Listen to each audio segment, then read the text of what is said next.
Undisputed. We are live from Los Angeles. I'm Jenny Taft here with Skip Bayless, Shannon Sharp. Good morning, guys. Hi, Jenny. Oh, you got a three-piece on today, huh? Yeah. You know what?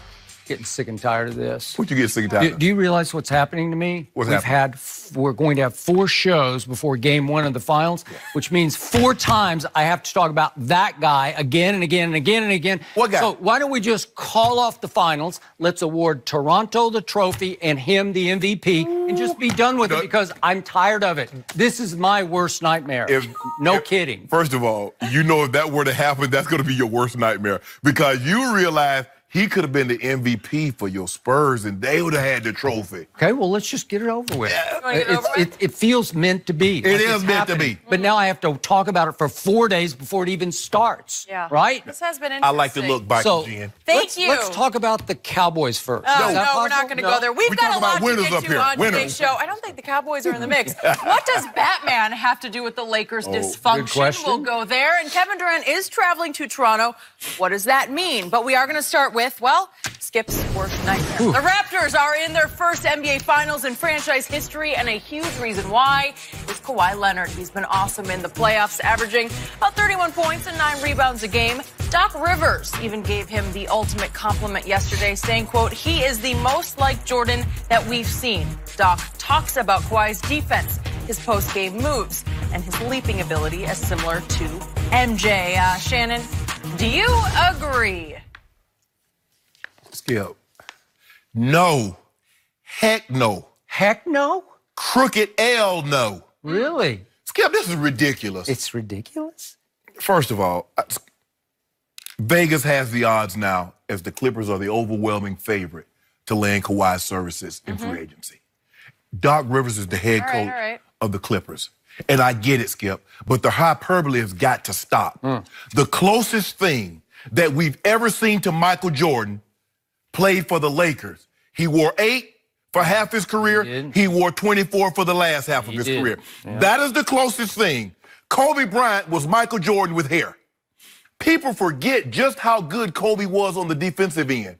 Do you know that Kobe Bryant and Michael Jordan both made 9 first team all defensive? You look at Kobe and what he was able to do. Kobe Bryant once averaged 43 points for an entire month. He had 5 straight games of at least 40 points. And you know he threw that 81 points in. One had 62 points in 3 quarters. Yep. Skip, I get it. You know, Kawhi has the big hands, but he's not the closest thing we've seen to Mike. Kobe is. Kobe and Mike, for the better part of their career, Skip, were above the rim players. You look at, if you were to just, if there was no Mike, Kobe would have been Mike.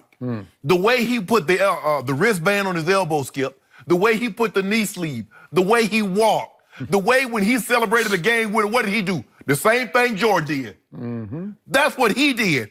And The tongue? Yes! This happens. He's a carbon copy of Michael Jordan, not Kawhi.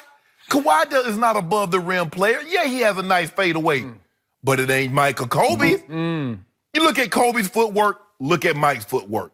You look at everything they did, everything that Mike did. If you were to take an hour and says, okay, I want an hour worth of footage of Mike. And he says, okay, I want an hour worth of footage of Kobe. Now, come on, man, for real, Kobe. You gonna steal every move this man made? You gonna do everything like this man did?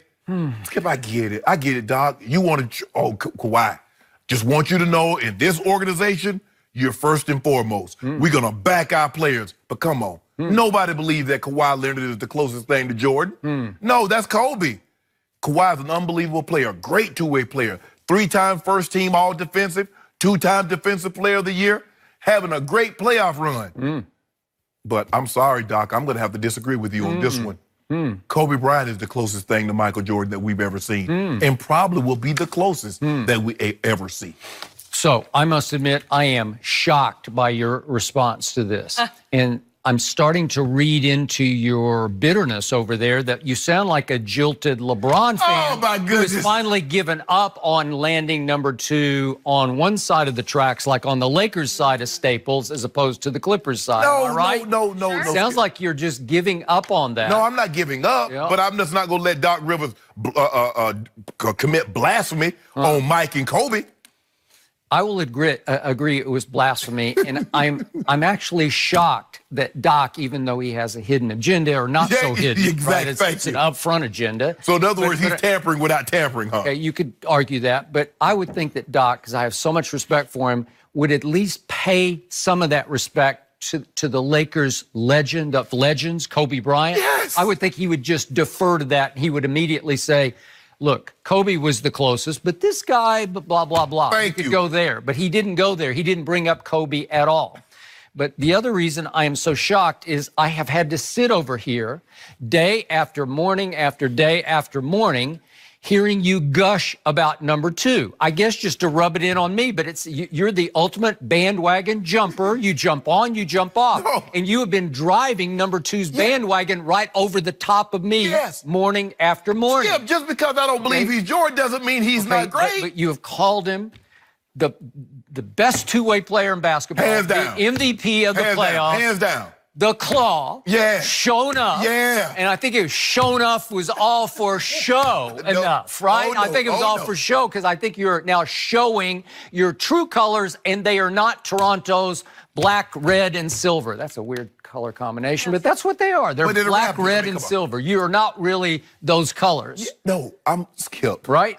See I see what you're trying to do. No, I'm seeing what you're trying to do. Skip, all I'm saying is that Doc, I believe, was using hyperbole. Okay. I do not believe Kawhi is the closest thing to Jordan. Do I believe he's the best player in the playoffs right now? Absolutely. Is he the best two-way player in basketball? Yes, absolutely. But remember, two things can be true. Oh, okay. He cannot be the closest thing to Michael Jordan while still being the best two-way player in the game and the best player currently playing. And you upset. I'm upset because the guy who hit the luckiest shot in the history of the playoffs is also the luckiest player in the history of the playoffs. How's he lucky? Because he fell into this vacuum where he's the new it player because there's no LeBron, he's on his couch, and he's obviously no longer in the East, and then there was no really Embiid, and then Giannis failed all of us because he became an exposed disappointment, and all of a sudden this guy fell into the magic moment. Why do you keep saying time. Giannis was exposed?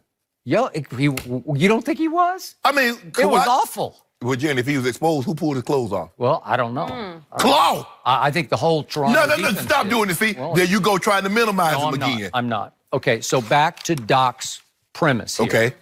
Just remember that this is amusing to me because I actually covered Michael Jordan in Chicago and got to know him in his last run with the Bulls. And I'm pretty sure that very few people on the planet, except people who work for the Spurs, watched more of number 2 when he was a Spur than I did, because I watched just about every game he played for 7 years with the Spurs, except the last year I couldn't watch him a lot because he only played 9 games. He was injured. I don't know. He was injured. Whatever he was, but that's a whole nother story. So I would say I'm actually pretty qualified to gauge Jordan versus number 2. Okay. And remember, our man Kendrick Perkins was the first to raise this comparison. Right. And I told you, and I think I told Kendrick, I'm going to go this far, that just in movement, he does remind me of Mike. I'm going to give you just the movement. I'm talking about that kind of Jordan-esque, raw athletic power movement. It's close to what Jordan did. The ability to power bounce a defender off you, especially from about 15 feet, to create space with your athletic power, then to rise and hang, because he can leap, hang and shoot 2-point jumpers with big hands.